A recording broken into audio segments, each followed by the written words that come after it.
Hey guys, welcome back to the channel. Today I'm back with yet another tutorial video on app guide, and in today's video I'll show you how you can add a contact in a Viber application.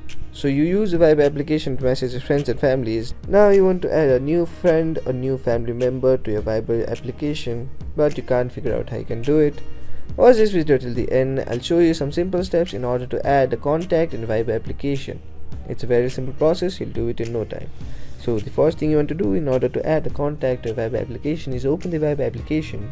Once you open the Viber application, what you want to do is tap on the three bars on the bottom right corner of your screen. Once you do that, to add a contact to a Viber application, what you want to do is tap on the add contacts option. Once you tap on the add contacts option, Viber will ask you to enter the phone number that you want to add. So go ahead and enter the phone number that you want to add to a contact in Viber. Here you'll have one more option to scan a QR code. You can use this option when the person that you want to add the contact to is nearby and scan the code from their contact list. So once you do either of that, what you want to do is tap on continue.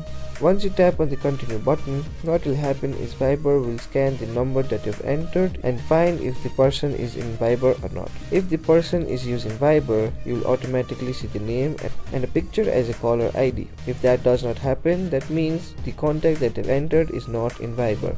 So to add this contact, what you want to do is tap on the name section, then enter a name for the contact. Once you do that, once you enter the name, what you want to do is tap on the save button on the top right corner. Once you do that, you'll successfully add the contact to your Viber application. So that was a simple step in order to add a contact in a Viber application. So that will be it for today's video. Hope this video was helpful for you. If it was, hit the like button, subscribe to the channel, and I'll see you in the next video with some new information. Bye.